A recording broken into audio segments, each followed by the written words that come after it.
Well, this is what we wait for. We wait for these moments where we could solve more equations using all the things we've learned. So we are on lesson 1110. Wow, I totally didn't mean to get that color, but I'll go with it. And we are doing simple radical equations. So we are just using these radicals and we're going to solve equations with them in there. So let's start with our essential question. Our essential question says, can you solve equations involving radicals? I know you can because you guys are smart kiddos. Let's start with example 1.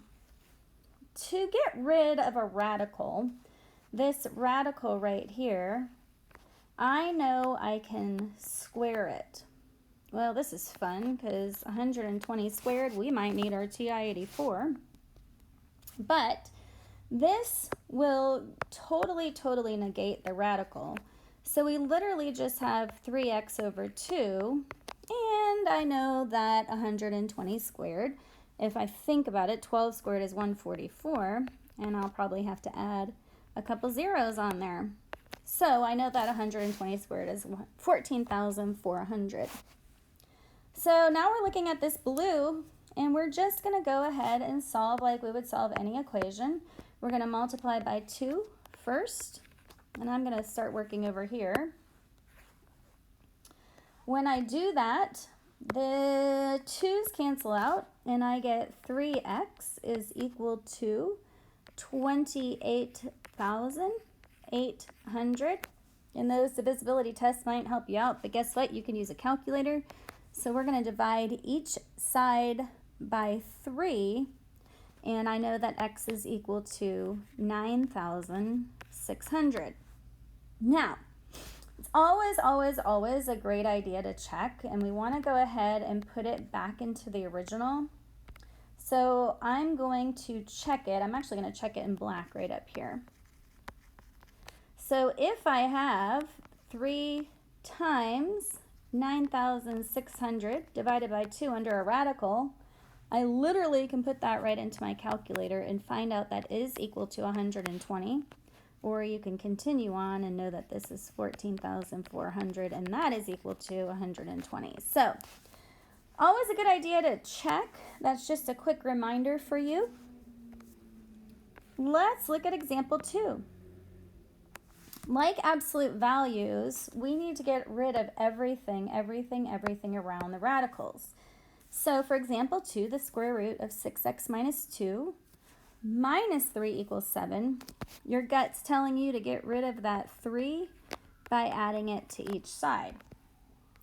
So I'm going to work over here. I get the square root of 6x minus 2 is equal to 10. And now I have to go ahead and square each side. A lot nicer numbers to work with here. So we have 6x minus 2 is equal to 100.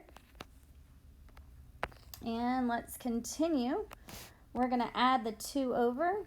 6x is equal to 102.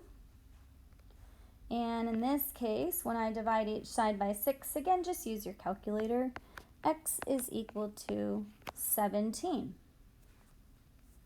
If I go back to the original and check, I'll go ahead and check it in some yellow.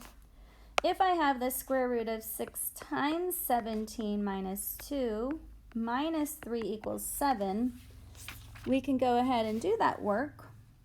Well, 6 times 17 minus 2 is the square root of 100. Minus 3, is that equal to 7? Yes, because 10 minus 3 is equal to 7. So our big question is, does it get a little tougher? It is going to get a little tougher. So let's look at example 3. What does your gut tell you to do first in example 3? The square root of 5x squared minus 16 minus 3x is equal to 0. Yes, I would probably bring this 3x over by adding it. So the square root of 5x squared minus 16 is equal to a positive 3x. And then to get rid of a radical, I know I have to square it.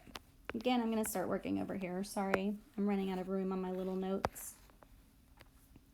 So when I square that, I get 5x squared plus 16 is equal to 9x squared. Well, you probably want to get these together, so you're going to subtract the 5x squared over. 16 is equal to, well, 9 minus 5 is 4x squared. Divide each side by 4.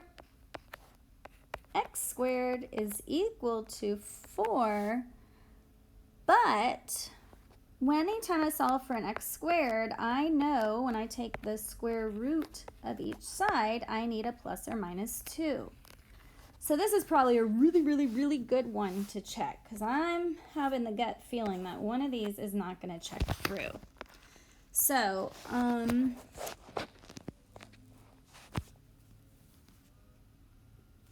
I have, I'm going to keep writing over here. Sorry, I'm just trying to find room. Sorry about that. So I have the square root of 5x squared plus 16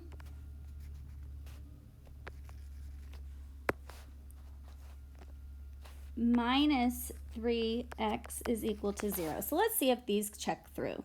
Let's check a positive one through first.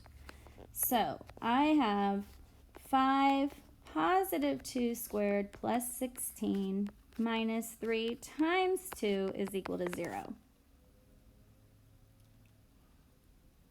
So it looks like I get 20 plus 16 minus 6 equals 0.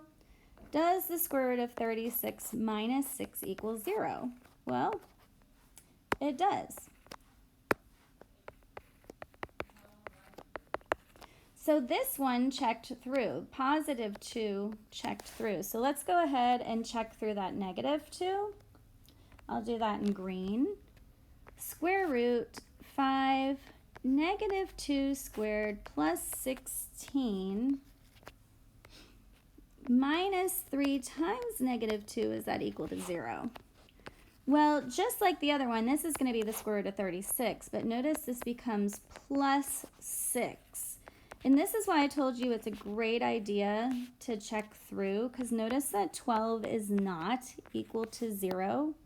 So the only solution set in this case is 2. And you're going to get a couple of those where some of them don't check through. So the first thing we have to remember is that anytime I'm solving for an x squared like this, remember that we do have to have the plus and minus right here. But remember, we want to check everything through to make sure they work. And it's a great idea to do that with absolute value too. So just a good reminder for you.